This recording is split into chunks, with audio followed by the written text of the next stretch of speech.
ಆತ್ಮೀಯ ವಿದ್ಯಾರ್ಥಿಗಳೇ, SPK English ಅಕಾಡೆಮಿಗೆ ಸ್ವಾಗತ. ಇವತ್ತಿನ ಈ ವಿಡಿಯೋದಲ್ಲಿ ನಾನು ಇಂಗ್ಲಿಷ್ನಲ್ಲಿ ಸೆಲ್ಫ್ ಇಂಟ್ರೊಡಕ್ಷನ್ ಮಾಡುವುದು ಹೇಗೆ ಅನ್ನೋದ್ರ ಬಗ್ಗೆ ನಾನು ನಿಮಗೆ ಇವತ್ತು ತಿಳಿಸ್ಕೊಡ್ತಾ ಇದ್ದೇನೆ. ಸೊ ಸೆಲ್ಫ್ ಇಂಟ್ರೊಡಕ್ಷನ್ ಅನ್ನೋದು ಒಂದು ಅತ್ಯಂತ ಪ್ರಮುಖವಾದಂಥ ಅಂಶವಾಗಿದೆ.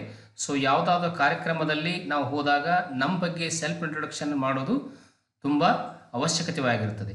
ಅದೇ ರೀತಿಯಾಗಿ ಇಂಗ್ಲೀಷ್ನಲ್ಲಿ ಸೆಲ್ಫ್ ಇಂಟ್ರೊಡಕ್ಷನ್ ಮಾಡಲು ಸಾಕಷ್ಟು ಭಯ ಅನ್ನೋದು ಕೆಲವರೊಬ್ಬರಲ್ಲಿ ಇರುತ್ತದೆ.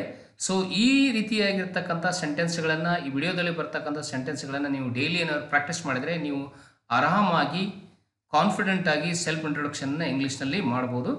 ಸೊ ನೀವೇನಾದರೂ ಮೊದಲ ಬಾರಿಗೆ ನಮ್ಮ ಚಾನಲ್ನ ವೀಕ್ಷಣೆ ಮಾಡ್ತಾ ಇದ್ದರೆ ನಮ್ಮ ಚಾನಲ್ಗೆ ಸಬ್ಸ್ಕ್ರೈಬ್ ಮಾಡಿಕೊಳ್ಳಿ. ಹಾಗೆ ಈ ವಿಡಿಯೋವನ್ನು ದಯವಿಟ್ಟು ಲೈಕ್ ಮಾಡಿ, ಹಾಗೆ ಈ ವಿಡಿಯೋನ ನಿಮ್ಮ ಫ್ರೆಂಡ್ಸ್ಗೆ ಶೇರ್ ಮಾಡಿ. ಸೊ ವಿಡಿಯೋವನ್ನು ಲೈಕ್ ಮಾಡಿದರೆ ನಮಗೂ ಕೂಡ ಇನ್ನೂ ಬೇರೆ ಬೇರೆ ಉತ್ತಮವಾಗಿರ್ತಕ್ಕಂಥ ವಿಡಿಯೋವನ್ನು ಮಾಡಬೇಕು ಅಂತ ನಮಗೂ ಕೂಡ ಒಂದು ಪ್ರೋತ್ಸಾಹ ನೀಡಿದಂತಾಗುತ್ತದೆ. ಸೊ ಬನ್ನಿ ವಿಡಿಯೋವನ್ನು ಪ್ರಾರಂಭಿಸೋಣ. ನಾವು ಮೊದಲಿಗೆ ಸೆಲ್ಫ್ ಇಂಟ್ರೊಡಕ್ಷನ್ ಮಾಡಬೇಕಾದಾಗ ಮೊದಲಿಗೆ ಎಲ್ಲರೂ ಹೇಳೋದು ಗುಡ್ ಮಾರ್ನಿಂಗ್ ಎವ್ರಿ ಒನ್ ಅಂತ ಹೇಳಬೇಕು, ಅಥವಾ ಗುಡ್ ಈವ್ನಿಂಗ್ ಎವ್ರಿ ಒನ್ ಅಂತ ಹೇಳಬೇಕು, ಅಥವಾ ಗುಡ್ ಆಫ್ಟರ್ನೂನ್ ಎವ್ರಿ ಒನ್ ಅಂತ ಹೇಳ್ಬೋದು. ಸೊ ಯಾವುದಾದ್ರೂ ಹೇಳಿದರೂ ಸರಿ, ಆ ಸಮಯ ಯಾವುದಾಗಿರ್ತಲ್ಲ ಆ ಸಮಯಕ್ಕೆ ತಕ್ಕಂತೆ ನಾವು ಅಲ್ಲಿ ಅಡ್ರೆಸ್ಸನ್ನು ಮಾಡಬೇಕಾಗ್ತದೆ. ಸೊ ಇದನ್ನು ಏನು ನಾನಿಲ್ಲಿ ಗುಡ್ ಮಾರ್ನಿಂಗ್ ಎವ್ರಿ ಒನ್ ಅಂತ ತೊಗೊಂಡಿದ್ದೇನೆ. ಸೊ ಇದನ್ನು ಕನ್ನಡದಲ್ಲಿ ನಾವು ಏನಂತೀವಿ ಅಂದರೆ ಎಲ್ಲರಿಗೂ ಶುಭ ಮುಂಜಾನೆ, ಎಲ್ಲರಿಗೂ ಶುಭ ಮುಂಜಾನೆ. ಸೊ ಎಲ್ಲರಿಗೂ ಶುಭ ಮುಂಜಾನೆ ಅನ್ನೋದನ್ನು ನಾವು ಇಂಗ್ಲೀಷಲ್ಲಿ ಇದ್ದೇನೆಪ್ಪ ಅಂದರೆ ಗುಡ್ ಮಾರ್ನಿಂಗ್ ಎವ್ರಿ ಒನ್ ಅಂತ ಹೇಳ್ತೇವೆ. ಸೊ ಆಗ ಏನು ಮಾಡು, my name is Samrat. Next step ನಾವೇನು ಹೇಳಬೇಕು, ನಮ್ಮ ಹೆಸರನ್ನು ಮೈ ನೇಮ್ ಈಸ್ ಸಾಮ್ರಾಟ್ ಅಂದರೆ ನನ್ನ ಹೆಸರು ಏನು, ನನ್ನ ಹೆಸರು ಸಾಮ್ರಾಟ್, ನನ್ನ ಹೆಸರು ಸಾಮ್ರಾಟ್ ಅಂತ ಹೇಳಬೇಕು.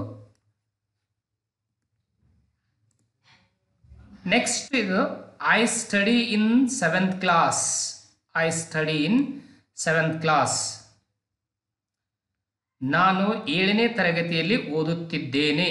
ನಾನು 7ನೇ ತರಗತಿಯಲ್ಲಿ ಓದುತ್ತಿದ್ದೇನೆ ಅಂತಂದರೆ ನಾವು 7ನೇ ತರಗತಿಯಲ್ಲಿ ಓದುತ್ತಿದ್ದರೆ 7ನೇ ತರಗತಿ ಅಂತ ಹೇಳಬೇಕು, ಇಲ್ಲ 10th ಕ್ಲಾಸ್ ಇದ್ದರೆ 10th ಕ್ಲಾಸು ಯಾವ ಕ್ಲಾಸಲ್ಲಿ ಓದ್ತಾ ಇದ್ದೀವಿ ಆ ಕ್ಲಾಸ್ ಬಗ್ಗೆ ನಾವು ಹೇಳಬೇಕು. I study in 7th class, I study in 8th class, ನಾನು 7ನೇ ತರಗತಿಯಲ್ಲಿ ಓದುತ್ತಿದ್ದೇನೆ ಅಂತ.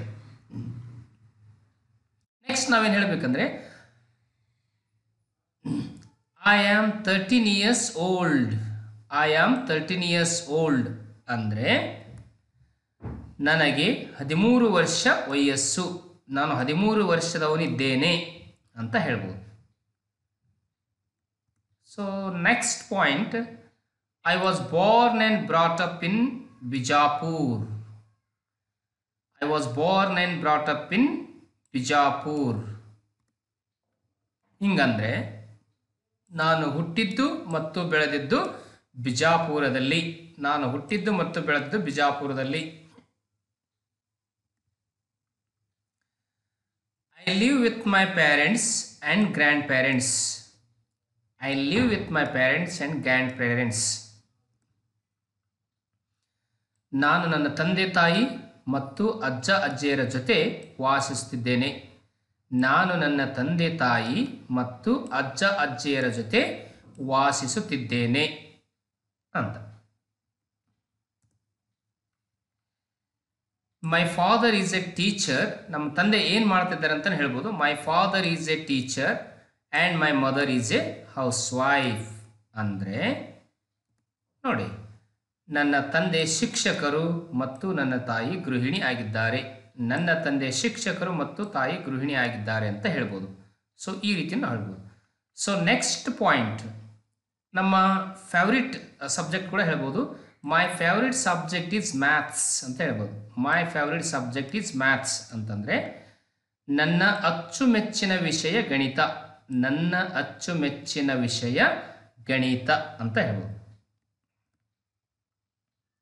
ನೋಡಿ, ನಮ್ಮ ಹವ್ಯಾಸಗಳ ಬಗ್ಗೆ ಹೇಳಬೇಕಾದ್ರೆ ಏನು ಮಾಡಬೇಕು, my hobbies are reading stories and taking photographs.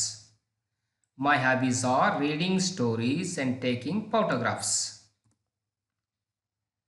ನನ್ನ ಹವ್ಯಾಸಗಳೆಂದರೆ ಕಥೆಗಳನ್ನು ಓದುವುದು ಮತ್ತು ಭಾವಚಿತ್ರಗಳನ್ನು ತೆಗೆಯುವುದು. ನನ್ನ ಹವ್ಯಾಸಗಳೆಂದರೆ ಕಥೆಗಳನ್ನು ಓದುವುದು ಮತ್ತು ಭಾವಚಿತ್ರಗಳನ್ನು ತೆಗೆಯುವುದು. I also like to play badminton and cricket in free time. I also play badminton and cricket in free time. ಅಂದರೆ ನನ್ನ ಬಿಡುವಿನ ಸಮಯದಲ್ಲಿ ಬ್ಯಾಡ್ಮಿಂಟನ್ ಮತ್ತು ಕ್ರಿಕೆಟ್ ಆಟಗಳನ್ನು ಆಡುತ್ತೇನೆ.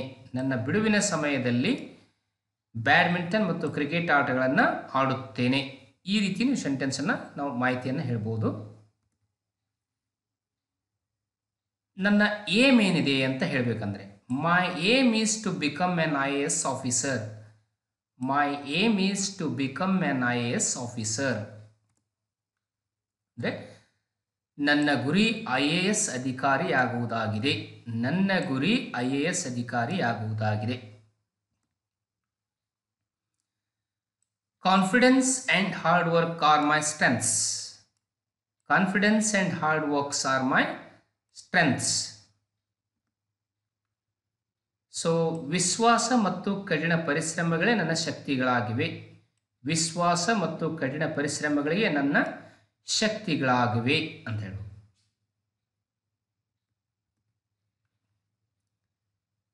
ಮೈ grandmother always encourages me. My grandmother always encourages me. ನನ್ನ ಅಜ್ಜಿ ಯಾವಾಗಲೂ ನನ್ನನ್ನು ಪ್ರೋತ್ಸಾಹಿಸುತ್ತಾಳೆ. ನನ್ನ ಅಜ್ಜಿ ಯಾವಾಗಲೂ ಪ್ರೋತ್ಸಾಹಿಸುತ್ತಾಳೆ. That's all about me. Thank you. That's all about me. Thank you. ಇದೆಲ್ಲವೂ ನನ್ನನ್ನು ಕುರಿತ ಇರುವ ಪರಿಚಯ. ಇದೆಲ್ಲವೂ ನನ್ನನ್ನು ಕುರಿತು ಪರಿಚಯವಾಗಿದೆ. ಧನ್ಯವಾದಗಳು. ಇದೆಲ್ಲವೂ ನನ್ನನ್ನು ಕುರಿತ ಪರಿಚಯವಾಗಿದೆ. ಧನ್ಯವಾದಗಳು.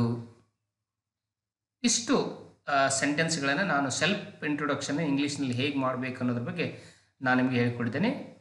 ಸೊ ಮತ್ತೆ ನಾಳಿನ ವಿಡಿಯೋದಲ್ಲಿ ಕಾರ್ಯಕ್ರಮ ಫಂಕ್ಷನ್ಸ್ಗಳನ್ನು ಆ್ಯಂಕರಿಂಗ್ ಮಾಡೋದು ಹೇಗೆ ಮತ್ತು ಇತರರನ್ನ ಫಂಕ್ಷನ್ಸ್ಗಳಲ್ಲಿ ಇಂಟ್ರೊಡ್ಯೂಸ್ ಮಾಡೋದು ಹೇಗೆ, ವಿದ್ಯಾರ್ಥಿಗಳು ಇಂಟ್ರೊಡ್ಯೂಸ್ ಮಾಡೋದು ಹೇಗೆ ಅನ್ನೋದನ್ನು ಮುಂದಿನ ವಿಡಿಯೋದಲ್ಲಿ ನಾನು ಮಾಡೋಣ.